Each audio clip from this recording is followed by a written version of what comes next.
நாங்க யாரோட ஆட்கள் தெரியுமா? ஐயா வாழவந்தனோட ஆட்கள். இப்ப அவரே வருவாரு, பாத்துக்கியா?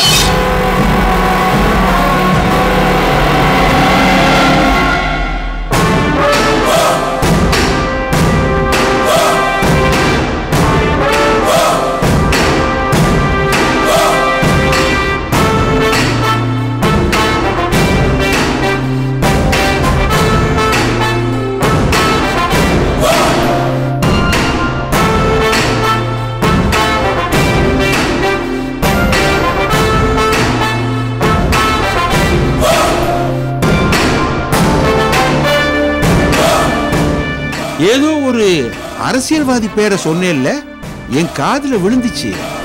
நீ அவர்கிட்ட போய் சொல்லு, என் பேரு வாழவந்தான். நீங்க யாரா வேணாலும் இருந்துட்டு போங்க. நீங்க ஏன் இந்த விஷயத்தை தலையிறீங்க? உங்க வேலையை போயிட்டு போங்க.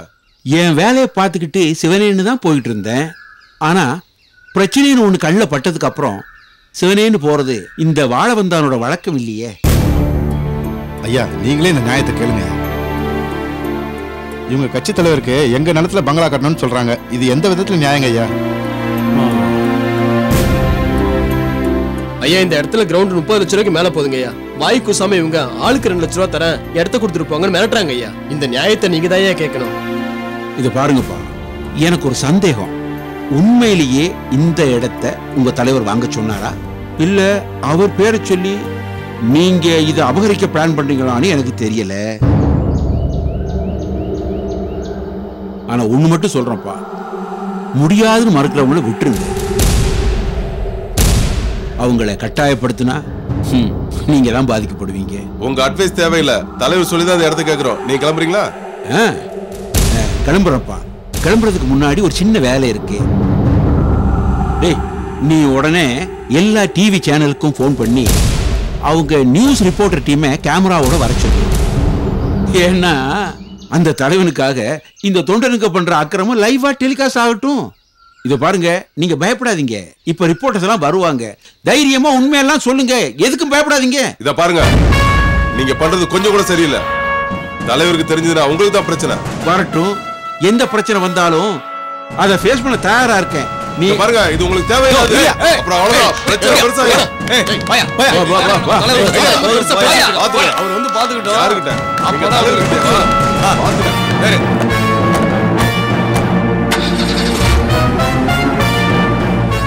ஹலோ, நான் குமார் பேசுறேன். நம்ம ஆளுங்க ஒரு 10 பேர் அனுப்புடா. டே ஆஃப் பண்றேன். ஏன்டா கூட்டத்தை கூட்டுற? அவங்க தான் போயிட்டாங்கல்ல. சரி சரி, வாங்க போலாம்.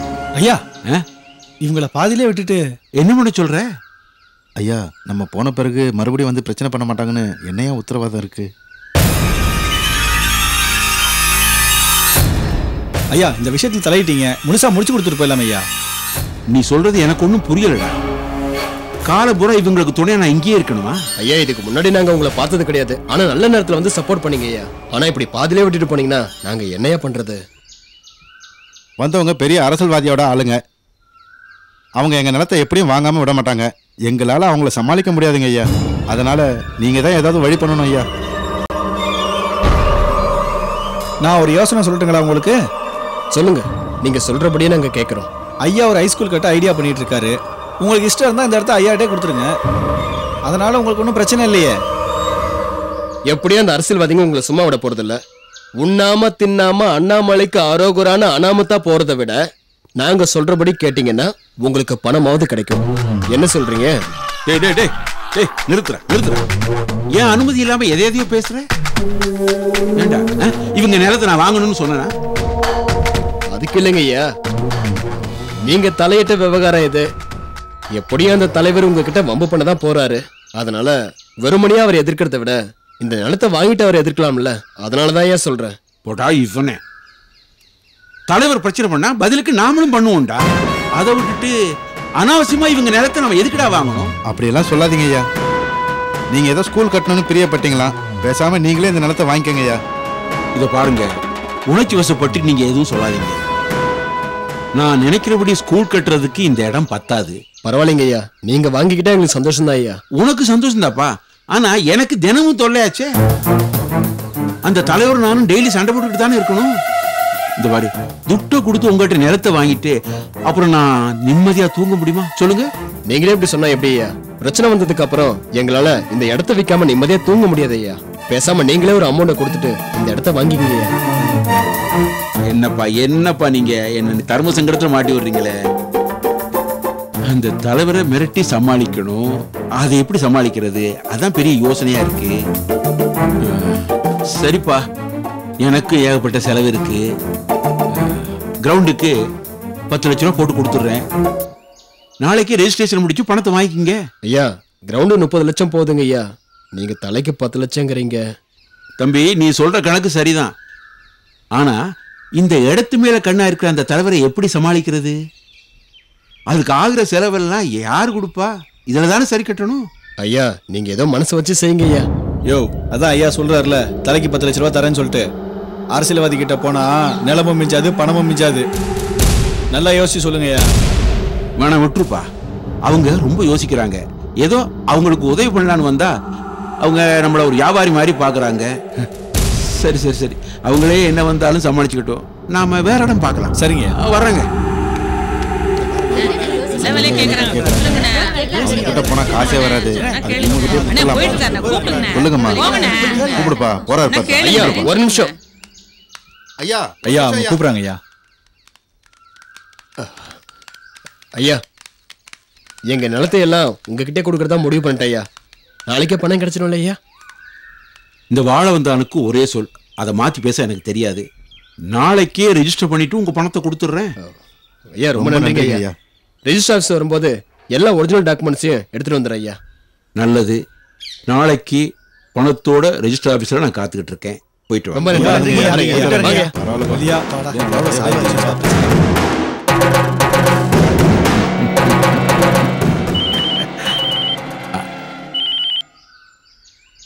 என்னப்பா?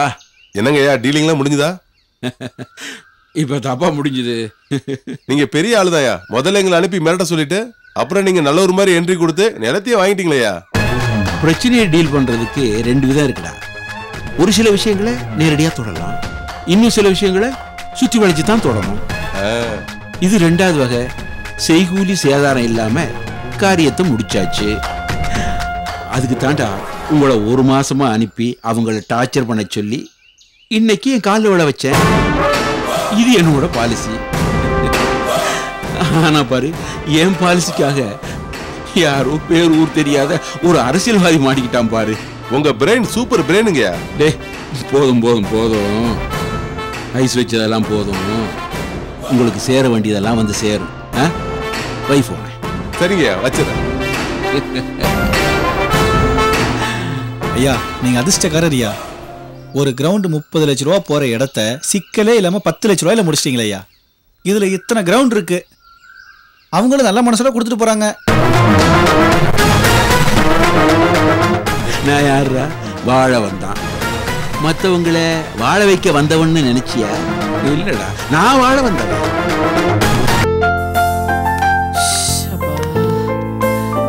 என்ன வெயில்டா சாமி. அப்பா, பஸ்ல அடிபட்டு மிதிப்பட்டு வந்து சேர்றதுக்குள்ள போதும் போதும் ஆயிடுச்சு. மகி, போய் குடிக்க தண்ணி கொண்டு வாமா. சரிம்மா. அம்மா, அத முதல்ல ஈஸ்வரியக்கா கார்ல வந்துடலான்னு சொன்னேன், நீ தான் கேக்கல. கலெக்டர் குடும்பம்னு சொல்லி அவங்க கொடுத்த மரியாதைய கூட வேணான்னு சொல்லிட்ட. பஸ்ல வந்துட்டு இப்ப என்னவோ சலிச்சுக்கிற. அடியே, கலெக்டர் குடும்பம்னா அப்படியே கண்ணு மண்ணு தெரியாம ஆடணுமா? விரலுக்கேத்த வீக்கம் தாண்டி இருக்கணும். அம்மா, எனக்கு டியூஷன் டைம் ஆச்சுமா, நான் ட்ரெஸ் மாத்தி கிளம்புறேன். சரிம்மா, பாய் பாய் பாய். பாத்து, இவளுக்கு ரொம்ப தாண்டி அவசரம். அம்மா, அவ அவசரத்தை விடுமா. இப்ப என்ன அவசரம்னு கவிதாவுக்கும் முரளிக்கும் திடீர்னு கல்யாணத்தை பண்ணி வச்சாங்கன்னு தெரியலையே. ஈஸ்வரி பத்தி தான் உனக்கு தெரியுமேமா. அவ நினைச்சு பேசுவா. வேணும்னு நினைச்சா இப்பவே வேணும்னு செய்வா, வேண்டான்னு நினைச்சானா உடனே வேண்டான்னு செஞ்சிருவா. இப்ப திடீர்னு தம்பி கல்யாணத்தை உடனே முடிச்சிடணும்னு அவளுக்கு தோணி இருக்கும். சாமி கிட்ட உத்தரவு கேட்டு அதுலயும் சம்மதம் வந்ததுனால டக்குன்னு கல்யாணத்தை பண்ணி வச்சுட்டா. இல்லம்மா, எனக்கு என்னவோ ஈஸ்வரி ஏதோ ஒரு காரணத்துக்காக தான் இப்படி பண்ணாங்களோன்னு தோணுது. ஏன்னா ஆதாரம் இல்லாம அவங்க எதையும் செய்ய மாட்டாங்க. அண்ணன் ஐஏஎஸ் ஆகிறதுக்கு முன்னாடி பேசின பேச்சு என்ன, ஐஏஎஸ் ஆன பிறகு பேசின பேச்சு என்ன, இதுல இருந்து தெரியலையமா அவங்க கேரக்டர்? அடியே, ஏதாவது குத்தங்குறை கண்டுபிடிக்கிறதுலயே இரு. இத பாரு, எந்த குழப்பமும் இல்லாம கவிதா கழுத்துல தாலி ஏறிச்ச, அதுக்காகவாவது நீ சந்தோஷப்படுகிட்டா? இல்லம்மா, எனக்கு என்னவோ கவிதாவோட கல்யாணம் திடீர்னு நடந்ததுல எனக்கு என்னமோ நெருடலதமா இருக்கு. அவளுக்குன்னு அவ கல்யாணத்தை பத்தி ஏகப்பட்ட கற்பனையெல்லாம் இருந்திருக்கும்ல, அது எதுவும் நடக்காம இப்படி சிம்பிளா நடந்துடுச்சேமா. ஏய், கனவு கற்பனை எல்லாம் கவிதா கல்யாணத்துக்கா இல்ல உன் கல்யாணத்துக்கா? போமா. இங்க பாரு கீதா, ஆண்டவன் நம்ம தலையில என்ன எழுதியிருக்கானோ அதுபடிதான் எல்லாம் நடக்கும், புரியுதா? நாம நினைக்கிறபடி எதுவுமே நடக்காது. போய் எனக்கு சுடு தண்ணி வையே, நான் போய் குளிச்சுட்டு வரேன். அம்மா, அண்ணாவுக்கு ஒரு வார்த்தை போன் பண்ணி சொல்லிடலாமா? ஏய், ட்ரைனிங் போயிருக்கிறவன டிஸ்டர்ப் பண்ணக்கூடாதுன்னு மாதவி சொன்னதை மறந்துட்டியா? போய் வேலையை பாரு. அண்ணன் வந்ததுக்கு அப்புறம் நடந்ததெல்லாம் நிதானமா சொல்லிக்கலாம், போதுமா? போ.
நான் பாஸ் ஆயிட்டேன், ஸ்டேட் லெவல்ல ஃபர்ஸ்ட்ல. என்னது, நீங்க பாஸ் ஆயிட்டீங்களா? பாஸ் ஆயிட்டீங்களா? போய் சொன்னீங்க.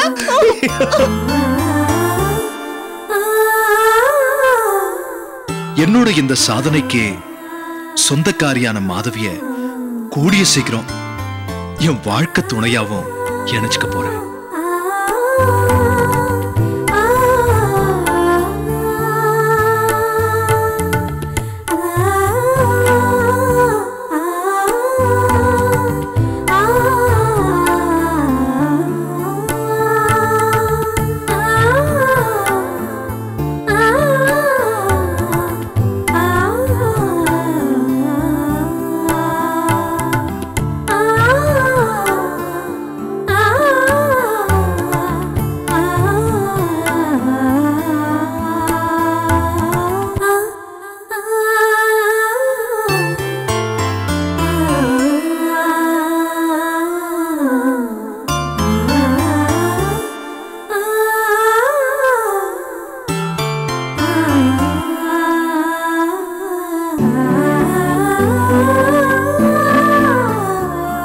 மாதவி, அம்மா, ஆஞ்சநேயர் பூஜை நடந்தது, நீ ஏன் கலந்துக்காம இங்க வந்து உட்கார்ந்துட்டு இருக்க? அவ எதுக்கு இனி ஆஞ்சநேயர் எல்லாம் தேட போறா? அவர் உதவியில இனி அவளுக்கு தேவையில்லை. மனோகர் கிட்ட இருந்து இன்னும் போன் வரலையேங்கிற கவலையில இருக்கா. அப்படியே மாதவி? அப்படி இல்லம்மா, இந்த ட்ரைனிங்ல அவரு செல்போன் யூஸ் பண்ணக்கூடாது, அதான். மாப்பிள்ளை தம்பி சீக்கிரம் வந்துருவாரு இல்ல? சீக்கிரம் வருவாருமா. ஒருவேளை அந்த ட்ரைனிங் எக்ஸ்டெண்ட் ஆகி லேட் ஆயிடுச்சுன்னா? அக்கா, அடேங்கப்பா, என்னமா கோவம் வருது பாத்தீங்களா? மாதவி, கவலைப்படாத, மனோகர் ட்ரைனிங் முடிச்சிட்டு வந்துருவாரு.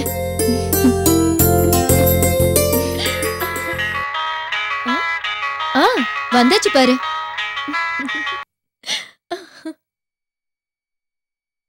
ஹலோ. ஹாய் பொண்டாட்டி.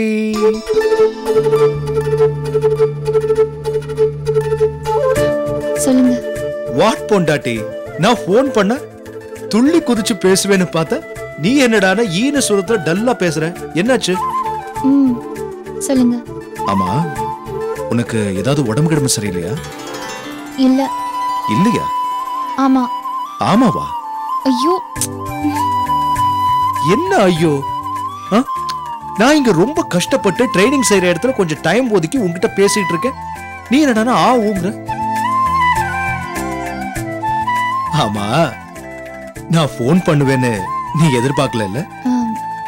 எதிர்பார்த்தேன். எதிர்பார்த்தியா? என்ன திருப்பி என்ன ஊங்குற? ஹலோ மனோகர், இங்க மாதவி மட்டும் இல்ல, நானும் உங்க அம்மாவும் கூட இருக்கோம். அதனாலதான் அவ இப்படி தடுமாறிட்டு இருக்கா. புரியுதா? ஏய் பேசிடி, தனியா போய் பேசு. அம்மா இருக்காங்களா? சரி மாதவி, எனக்கு இங்க ட்ரைனிங் முடிஞ்சதும் சீக்கிரமாவே கிளம்பி வந்துடுறேன். ஓகேவா? ஓகே. போனை வச்சுட்டுமா? பாய்.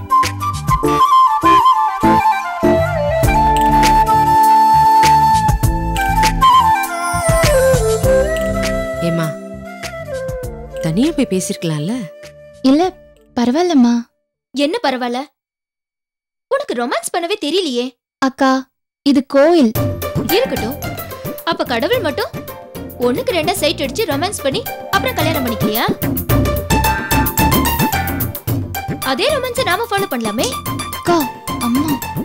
சரி சரி சரி. தேங்காய் சாப்பிடுறியா? எனக்கு வேண்டாம், நீங்க சாப்பிடுங்க.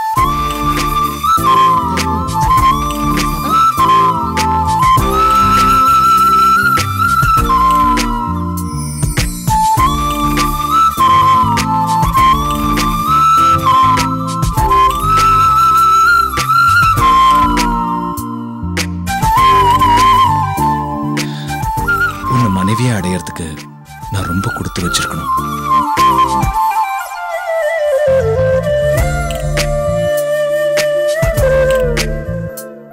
உன்னை நான் ரொம்ப மிஸ் பண்றேன் மாதவி. நானும் தான். நீயும் என் கூட பெங்களூர் வந்துறியா? என்னது? நானும் உங்க கூட பெங்களூர் வரதா? ஆமா.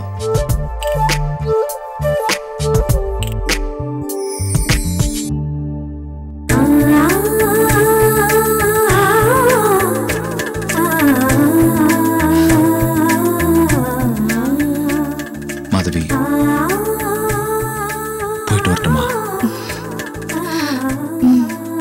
போயிட்டு வாங்க.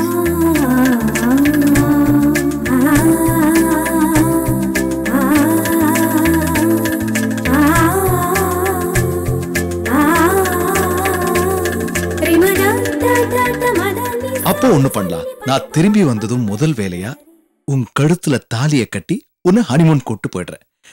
அப்போ உன்னால முடியாதுன்னு சொல்ல முடியாதுல்ல? பார்க்கலாம். என்ன பார்க்கலாமா? ஹலோ, என்ன?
ஒரு பெரிய பிசினஸ் முடியறதுக்கு அந்த ஒரு கிரவுண்ட் நிலந்தாயா முட்டுக்கட்டையா இருக்கு.